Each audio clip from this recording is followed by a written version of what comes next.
ভুল হলো, যেহেতু ইমাম সাহেব লম্বা সূরা টুরা পড়েন, আমাদের এগুলো পড়া লাগে না, তো বেকার সময় থাকে, দাঁড়ায় থাকার যে সময়টা, এই টাইমটা কি থাকে, একটু অবসর সময় থাকে। এই অবসর সময় সৌদি পোলাপানটা দেখবেন, এটা আবার এই দেশে ভুল আছে, আমার দেশে নাই এটা আবার আলহামদুলিল্লাহ। এটা হলো যে অনেক সময় দেখবেন কি নখ কামড়ায়, বুঝে আসছে কথা। অনেকে দেখবেন আঙ্গুল ফুটায়, অনর্থক কিছু কাজ করে। বিশেষ করে সৌদি স্বভাবদের ভিতরে, যুবকদের ভিতরে জিনিসটা খুব জঘন্যভাবে দেখা যায়। এটা প্রচন্ড খারাপ একটা কাজ। নামাজের মতো ইবাদত করতে আসছেন আপনি, এই সমস্ত ফালতু কাজ করতেছেন, এটা খুবই খারাপ কাজ।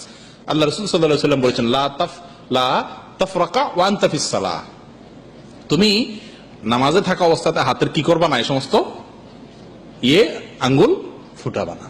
অতএব আঙ্গুল ফুটানো এটা যেমন খারাপ কাজ, ঠিক একইভাবে অনর্থক কাজ, যেমন নখটা, বুঝে আসছে কথা, গোতরা ঠিক করা, তারপরে যাইয়া জামার বোতাম লাগানো, খোলা, মানে অপ্রয়োজনীয় কাজ যেগুলো নামাজ সংক্রান্ত না, এই কাজগুলো নামাজের ভিতরে করা, এটা বিশেষ করে জামাতবদ্ধ নামাজে অনেক দেখা যায়।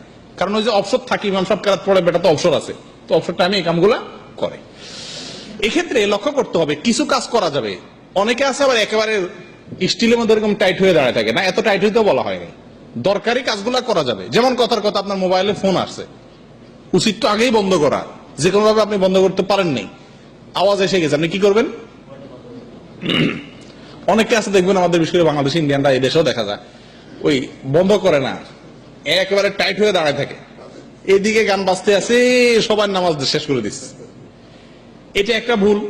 আবার সৌদিদেরকে দেখবেন উল্টা কি করে, অনেকে দেখবেন পকেটে বাইর করে, কে করছে, ও এবার সে বন্ধ করে থই, এরকম অনেকে করে। এটা আরো জঘন্য ভুল, কথা বুঝে আসছে? কারণ এতটুকু কাজ তো দরকার নাই, আমি বাইরেও করার দরকার না, এরকম হাতে পকেটের উপর দিয়ে একটু টিপ দিলে কি হয়ে যায়, বন্ধ হয়ে যায়। আন্দাজ তো আছে আমার মোবাইলে কোথায় টিপ দিলে বন্ধ হবে, শেষ।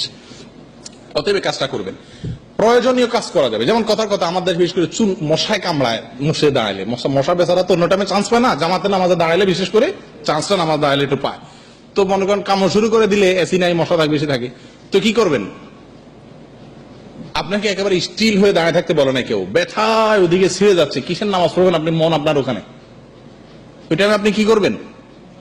মশাকে একটু তাড়াই দিবেন হালকা করে, সমস্যা নেই। পায়ের কাছে যদি হয় পাও দিয়ে ডলা দিবেন, হাত কাছাকাছি হলে কি করবেন, হাত দিয়ে ডলা দিবেন, একেবারে স্টিল হয়ে দাঁড়িয়ে থাকবেন না। আবার অনেকে দেখবেন এরকম মারে, এরকম অনেক লোক আছে দেখছি আমি, যে উনি মশা মারতেছেন, এটা আবার অতিরিক্ত কাজ, এটা নামাজই হবে না, আমলের কাছেই হয়ে যাবে। কথা বুঝতে পারছেন? অতএব নামাজের ভিতরে একান্ত প্রয়োজনীয় কাজ যেগুলা, এগুলা একেবারে সংক্ষেপ করা যাবে, না করলে না এরকম হলে।